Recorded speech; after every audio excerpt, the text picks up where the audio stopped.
36절에서 누가복음 18장 36절에서 43절까지 말씀 교독해 읽겠습니다.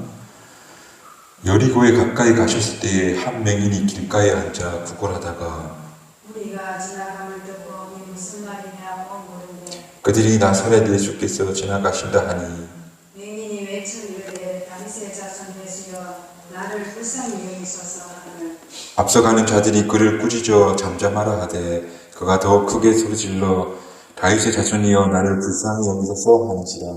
예수께서 영문을 사시니 이름으로 들여오라 하시되 그가 가까이 오니 이르러 이르시되 내게 무엇을 하여 주기를 원하느냐 이르되 주여 보기를 원하나이다.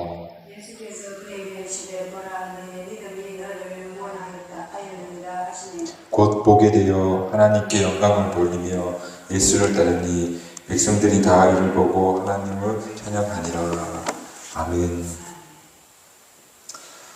오늘 내면 세계의 질서와 영적 성장 세 번째 시간 되겠습니다. 시간의 질서를 찾아서 라고 그렇게 제목을 붙여봤습니다. 삶은 시간이다 그렇게 말합니다. 왜 시간이 곧 삶이고 또 시간이 어떻게 보면 재산이기 때문에 삶은 시간이다 그렇게 말합니다.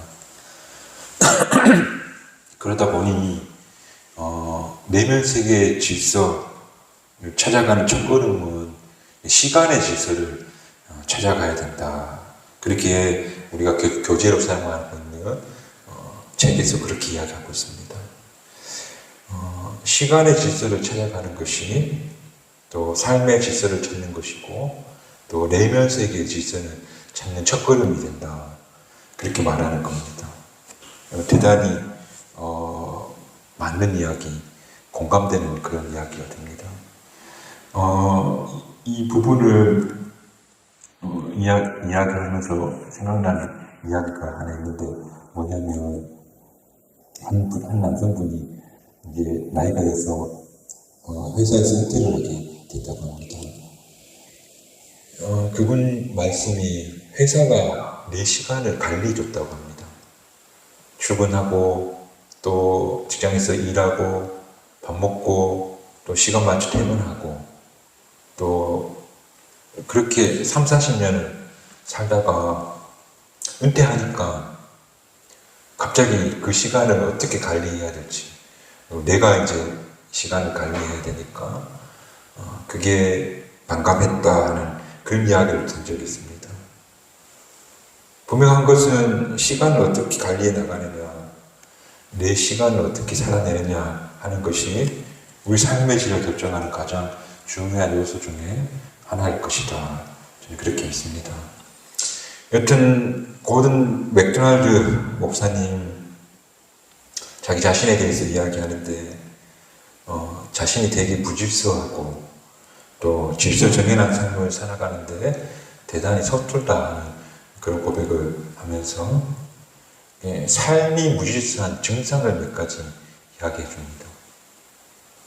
첫 번째 증거가 뭐냐면 책상이 흐트러짐. 이분은 이제 서재에서 글을 쓰고 책을 읽고 하는 분이니까 책상이 막 흐트러져 있으면 무질서하다. 두 번째는 차가 더러워져 있어요. 되게 무질서하다. 증거. 또 세 번째는 약속을 자주 잊어버리는 경우가 있잖아요. 쓸데없는 일에 에너지를 낭비하다가 그러다가 해야 될 걸 잊어버린 거. 재미없는 TV를 보고 있거나 청소년 같으면 핸드폰 게임을 한다거나 뭐 이런 데 시간을 쏟아버리다 보니까 약속을 잃어버리는 이게 무질서한 사람들의 그 어떤 모습이다. 그러면서 이제 가장 심각한 것은 삶이 무너질 때 가장 심각한 것은 내 삶에 주어진 시간을 효율적으로 사용하지 못할 때, 그때 삶이 무너지고 삶의 질서가 엉망이 되고 내면 세계 또한 함께 무너지게 되더라. 그러다 보니 모든 게 마음에 들지 않고 또 예민해지고 날카로워진다, 그렇게 표현하고 있는데, 삶의 지선을 관리하지 못하다 보니까 뭐든 다 마음에 안 들고, 그리고 내 느낌이 내 자신이 스스로 무가치하게 느껴지고, 그리고 뭔가 생산적이지 못한 삶을 산다고 하는 생각에 늘 자책하게 되고, 그러다 보니까 예민하고 날카로워지더라는 거예요. 이런 증상들이 나타나면 대개가 삶의 시간을 제대로 경영하지 못해서 우리 삶이 무질서해져서 나타나는 증상들이다. 여러분은 어떠신지 모르겠어요. 시간을 잘 경영하고 계신가요?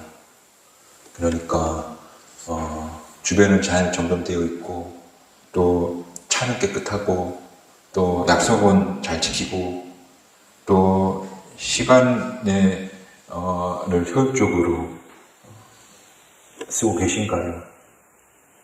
뭐 제가 지금 그런 분 손들어 보라고까지는 못하겠지만, 그러나 한번 돌아보자는 거예요.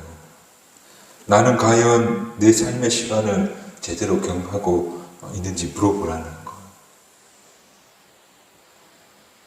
마치 한 달에 수입이 얼마 되진 않지만 그 돈 가지고 예산을 짜잖아요. 월세는 얼마 내고, 아이들 학원비는 얼마고, 식비는 얼마고, 이런 식으로 지출하듯이 시간의 질서에도 그런 우선순위를 정해서 계획된 시간을 가지고 잘 경영해 나가야 된다. 그래야 질서 잡힌 삶을 사는데 대단히 중요하다. 그런 이야기를 이 책이 이야기하면서, 그렇다면 시간을 잘 경영해야 되는데, 그러기 위해서는 우선순위를 잘 정해야 된다 하면서 우리 삶의 모범이 되시는 예수님 이야기를 해요. 예수님은 시간을 어떻게 쓰셨는지. 이 긴 이야기인데 제가 한번 짧게 한번 이야기해 볼게요. 오늘 읽은 본문인데, 첫 번째로 예수님은 누가복음 18장에서 한 명인이 찾아오잖아요. 다윗의 자손이여 나를 불쌍히 여기소서 하면서 막 소리를 질러요. 근데 예수님은 그때 예루살렘에 이제 큰일을 하러 가시는 거였어요. 제 아들 생각에. 서로 우의정 좌의정 않겠다고 막 하고, 막 그런 예루살렘의 십자가를 바라보고 가시는 길에 한 한우가 나타났다는 거예요. 제 아들이 막 저리 가라고 하는데, 근데 예수님은 발걸음을 멈추시고 그를 불러서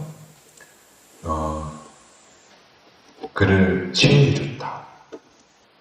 그 이야기 하고 있어요. 상한 자를 돌보고 살피고 그들을 위로해 주는 게 예수님의 우선순위였던 거예요. 맥도날드 목사님은 성경 전체를 볼 때 그렇게 본 거예요. 예수님은 시간을 어떻게 쓰셨냐면, 그 첫 번째 우선순위가 상하고 약한 이들을 만나고 그들을 돌보는 일이었다.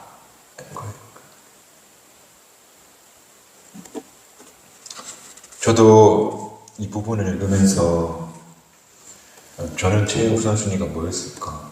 여튼 책을 읽고 또 설교 준비를 하고 또 책 모임을 준비하고, 어쩌면 저는 이제 그런 게 습관이 되어 있다 보니까 주일 준비, 공부, 설교하고 기도하고 돌보는 목양하는 그런 순서였던 것 같은데요. 예수님 보니까 돌보고 기도하고 또 가르치고,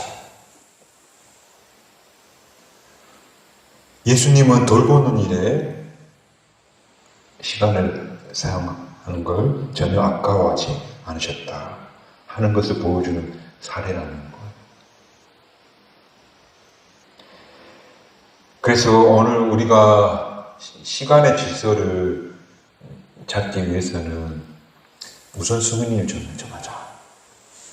특별히 삶의 모범이신 예수님은 누군가를 돌보는 일을 우선순위로 두셨다. 그리고 두 번째는 시간이 없으니까 빨리 이야기할게요. 반드시 쓰시는 시간이 있었는데 그게 뭐냐면 기도하는 시간이었다. 공생의 40일 금식 기도하셨고 12제야를 뽑을 때에도 밤새 기도하셨고 또 예루살렘에 올라가 십자가에 달리기 직전에도 감난산에서 기도하러 가셨다. 예수님은 기도하는 일에 많은 시간을 쓰셨다는 거예요. 예수님의 능력과 사랑이 어디서 나왔는가 물으면 대부분 다 그가 기도하셨기에 그런 힘이 있었다 하잖아요. 예수님도 우리와 똑같은 인간의 몸을 가지고 계셨고 고단하고 마음이 고갈되어 함께 부딪히는 일들도 많았을 텐데, 그러나 예수님께서 끊임없는 능력과 사랑이 샘솟는 그 샘은 바로 원천은 예수님의 기도에 있었다, 그렇게 볼 수 있는데, 그래서 항상 예수님은 당신의 시간을 기도하는 일에 사용하셨다. 이 우선순위를 돌보고 기도하는. 그리고 세 번째는 예수님 사역을 쭉 보면 가장 또 시간을 많이 투자하셨던 게 뭐냐면 예수님의 제자들과 함께 늘 같이 계셨잖아요. 그 제자들을 양육하고 교제하고 일상을 함께 하는 데에 시간을 주셨다. 다른 말로 우리 식으로 하자면 가장 소중한 사람 누구일까 생각해보고 그들과 보내는 시간을 우선순위에 두었다는 것. 우리는 가족이 되겠죠. 가족과 보내는 시간을 많이 가져라. 혹은 우리에게 소중한 사람, 그들과 만나는 시간을 늘 가져라. 그리고 공동체와 함께 하는 사람들과의 시간을 아까워하지 않으셨는데 우리도 그랬으면 좋겠는데요. 우리 교우들이 서로 만나고 우리는 구역예배는 없지만 함께 차를 마시고 밥을 먹고 함께 길을 걷고 예수님 그 짧은 공생의 시간을 보면 거기에 시간을 많이 쓰신 것 같아요. 여튼 인생의 한 모범이 되시는 예수님은 그 시간을 잘 쓰셨는데, 예수님 삶을 보면 우리가 공간복음 읽어보면 그 삶이 흐트러지거나 팍 쫓기거나 그런 게 없고 느긋하셨어요. 그런데 예수님은 그 시간을 돌보는 일에, 기도하는 일에, 그리고 한 형제 예수님은 가족 떠나와 있었기 때문에 믿음의 공동체들과 함께 보내는 시간, 이 세 가지를 늘 우선을 여기고 사셨다. 그걸 보는 거예요. 근데 오늘 우리가 그 세 가지를 우선순위로 정하라는 게 아니고, 우리는 각자 또 우선순위가 있겠죠. 학생들이 공부가 우선순위가 될 수도 있겠고, 또 사업하시는 분들은 본인 일터가 우선순위가 될 수 있겠죠. 근데 그 우선순위를 정하고 관리하라, 효율적으로 사용하라는 거예요. 여튼 예수님은 사명을 중요하게 생각하는데 시간을 아픈 이들을 위해 쓰셨고 또 하나님과 만나는 기도한 일에 쓰셨고 그리고 사람을 소중하게 여기고 함께 보내는 시간에 당신의 시간을 쓰셨다. 예. 그래서 저도 저희 교회 교우들이 불러주거나 우리 교회 학교 친구들 보는 시간이 가장 소중하고 가능만 하다면 그런 우선순위가 있어요. 앞서 말했던 것처럼 공부보다 기도 우선 됐으면 좋겠고 또 누군가를 돌보는 일에 우선이 되는 그런 우리 경주 성문밖에 모든 교우들이 되시기를 주님의 이름으로 축복합니다. 그래서 마무리로 이 책에서는 그래도 그건 예수님 이야기고 시간의 질서를 찾는 세 가지 팁을 이야기하는데 먼저 생활의 리듬을 잘 이해하자는 게 첫 번째예요. 이게 무슨 말인가 하면 예를 드는 거예요. 기도는 새벽에 잘 되고 또 사람을 만나는 건 오후가 좋아요. 예. 오후에 정신이 맑아야 좋은 이야기들이 오가질 수 있다는 거예요. 오전에는 성경을 읽고 묵상하는 일이 좋고 또 사람과의 관계를 맺고 하는 거는 오후 시간이 좋다는 거예요. 그러니까 사람마다 생활 리듬이 있다는 거예요. 꼭 아침에 다 해야 될 게 아니다는 거 그런 이야기 있죠. 또 한 주도 생활 리듬이 있잖아요. 저 같은 경우에는 금요일 토요일 됐는데 누가 밥 먹자고 하면 밥 먹으면서도 주부에 무슨 글 쓸지 이번 주 설교 말씀 어떻게 하지 밥 먹으면서도 음식을 씹으면서도 그런 생각을 하는 거예요. 그런데 굳이 금요일 토요일 날 사람 만나가지고 시간의 질서가 흐트러지지 않기 바란다는 거예요. 사람마다 그 삶의 그 자리가 다른 거니까. 그래서 저는 되도록이면 월요일 화요일 날 누가 만나자고 월요일 화요일 날 봅시다. 밭을 갈아도 월화수 목요일까지만 갈고 금요일 토요일은 되도록이면 안 하려고 한다는 거예요. 그렇게 시간의 질서를 잡아가라. 그런 이야기 이야기하고 있고 두 번째 팁은 대단히 중요한데 시간의 질서를 잘 잡아야 내면 세계가 튼튼해지는 질서가 잡히는데 두 번째 팁은 기준을 가지자는 거예요. 사람은 모든 일을 다 할 수 없다는 거예요. 그래서 모든 일을 내가 다 할 수 없고 잘할 수 없기 때문에 거절하자는 거예요. 아무리 좋은 일이라고 해도 다 할 수 없으니 거절해서 시간의 여백을 만들어라는 거예요. 죄송하지만 저는 여기까지예요. 라고 말하자는 거예요. 이게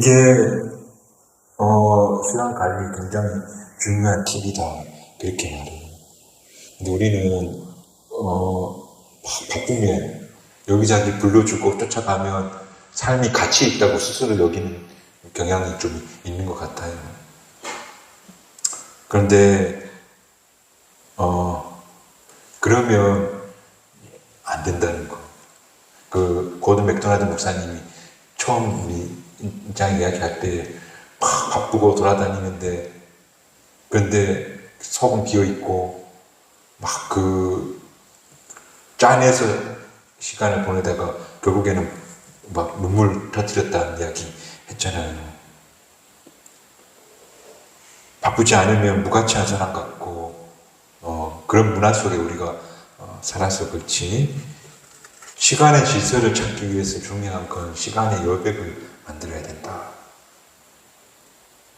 꽉 채우지 말고 그런 강박관념에 사로잡히지 말고 여백을 만들어서 조용히 혼자 차를 마신다거나 하나님과 대화한다거나 그런 시간의 여백을 만들었으면 좋겠어요. 수요일 같을 때 사모님도 일하고 와가지고 아이들 밥 해주고 막 바쁘고 피곤하잖아요. 그럴 때는 그냥 뭐 하나 시켜 먹자 하고 그 여백을 다 할 수 없는 거예요. 다 잘할 수도 없는 거고요. 제가 한 이야기가 아니거든. 맥도날드 목사님이 그렇게 이야기해요. TV라고 이야기해요. 그리고 세 번째 팁은 타협할 수 없는 시간을 확보하라는 거. 그거는 사람마다 다 다를 수 있겠지만 이 시간만큼은 아무리 중요한 일, 대통령이 불러도 이 시간은 내가 꼭 해야 돼 하는 게 있어야 된다는 거예요. 아무리 바빠도 나 수요일 예배는 꼭 나와야지. 그랬으면 좋겠는데 그건 제 생각이고, 어쨌든 고든 맥도날드 목사님은 아무리 어떤 일이 있어도 꼭 지켜야 되는 시간, 확보한 시간을 가지고 계시는데 이 고든 맥도날드 목사님은 바로 기도하는 시간이다. 기도하지 않고 살아가는 하루는 정말 무질서한 하루가 될 수밖에 없다. 그래서 기도하는 시간을 확보했다.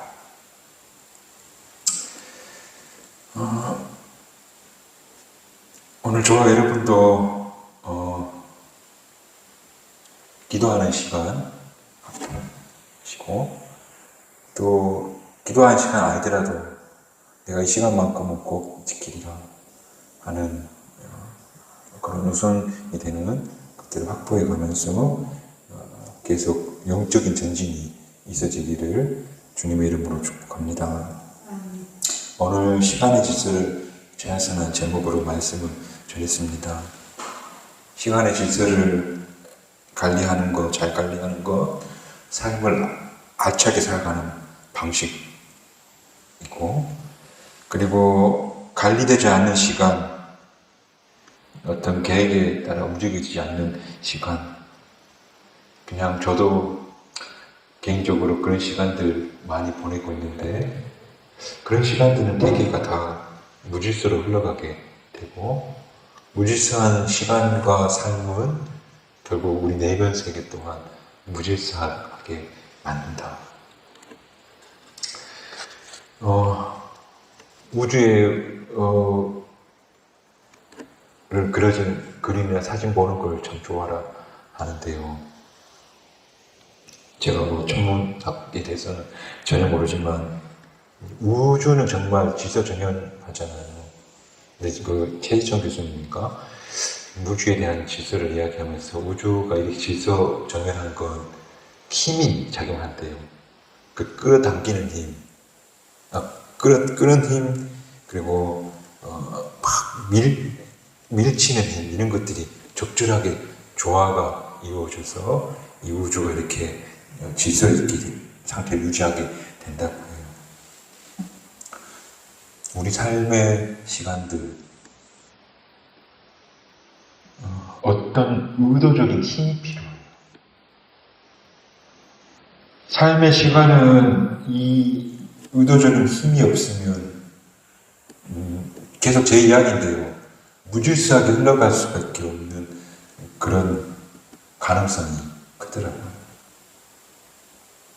내 삶의 시간을 계획하고, 앞서 말했던 것처럼 우선순위를 정하고, 그리고 그 우선순위에다가 시간을 투자하고 관리할 때 내 삶은 더 질서 있어지고 아름답게 만들어져 가게 되어진다. 하는 사실을 기억하면서 시간의 질서를 찾아가는 우리 남은 한 주간 되시길 바랍니다. 특별히 그냥 삶의 모범 되시는 예수님 이야기를 했는데 참고하시길 바랍니다. 내 시간은 누군가를 돌보고, 그리고 누군가를 위해 기도하고, 그리고 내 사랑하는 소중한 사람들과 시간을 꼭 보내는데 우선순위를 하겠다.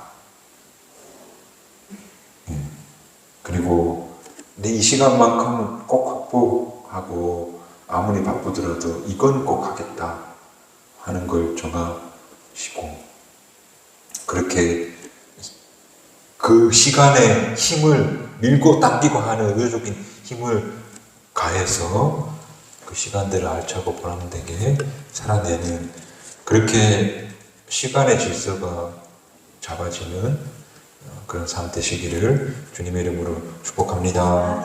기도하겠습니다. 하나님, 삶은 곧 당신께서 주신 시간이라고 하였습니다. 그 주어진 시간, 그 주어진 우리 인생을 잘 관리하는 저희들, 그것이 바로 한 달한테 받은 천지기의 삶인 줄 압니다. 시간을 잘 관리해서 더 아름답게 살아가는 저희들이 다 되게 하여 주옵소서. 특별히 무엇보다도 하나님과 만나는 기도의 시간을 반드시 확보하게 하시고, 또 내 삶에 정말 우선순위가 무엇이 되어야 될지를 잘 생각해 보게 하셔서 우리의 시간을 합당하게 잘 사용함으로, 그래서 하나님께 칭찬받는 그런 저희들 다 되게 하여 주옵소서. 감사드리며 이 모든 말씀 예수님 이름으로 기도드립니다. 아멘.